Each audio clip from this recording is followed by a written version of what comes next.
Most of the time when I'm considering buying a game, I spend a long time judging how much I enjoy the genre, early impressions from a wide variety of players, as well as reviews.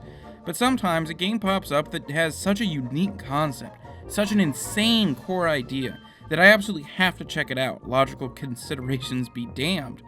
And when I first saw trailers for Rock of Ages, I knew I had to play it. The Python-esque art style combined with the core gameplay concept made me pick it up as soon as it came out. Now, this game is pretty hard to describe, and the best I can do is say it's a competitive tower defense game crossed with pinball with the style of a Monty Python cartoon. And yes, it is as absurd as it sounds, but it manages to work, at least on some level. The game takes place in real time, and at the start, both you and your opponent begin by placing defensive structures along the path that the other player's ball must travel. After a timer runs down and your ball is finished being constructed, you can begin rolling it down a path, avoiding the obstacles that your opponent has set for you along the way in order to knock down an enormous door at the end of the path, beyond which your opponent lies.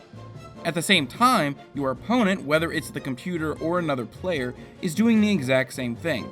It's a two-way race, one that forces a ton of balance decisions on the player's part.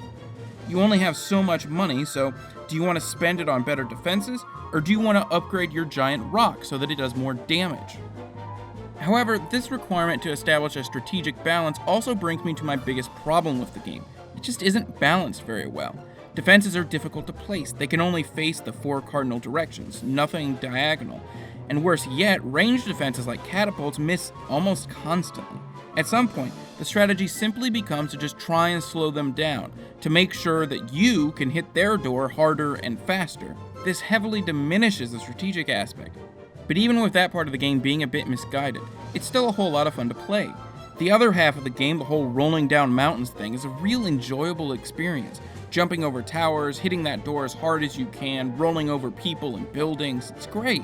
And it doesn't hurt that the art style adds a ton of visual appeal.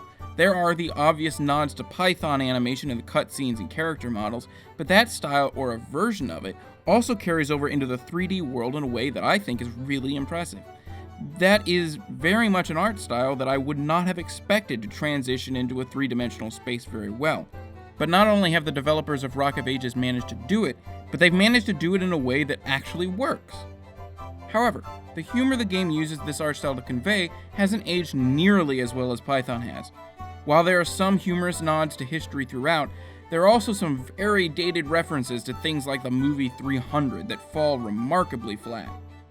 When it's funny, it's pretty damn funny, but I feel like a lot of the greatest jokes this game has might be just a little too historical inside baseball, and the ones that aren't fail due to their outdated nature. Is Rock of Ages some incredible perennial indie classic that demands you play it? Absolutely not. The potential is definitely there, and I feel like if the defensive and offensive portions of the game were slightly better balanced, the game might be significantly more enjoyable. But what's here is still a whole hell of a lot of fun. The art style carries you through the game's campaign, and it's a really fun game to play either split screen or online, though you probably won't have any luck matchmaking given the game's age and low population. As usual, the best version of this game is on the PC. It still has the split screen versus multiplayer that's so much fun, it looks better, runs better, and perhaps most importantly is cheap more regularly.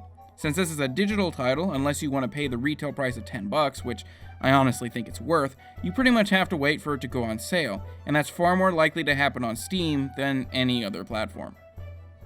Every Friday I look at games that we either ignored when they came out, or have been forgotten since. Games that a lot of people have missed.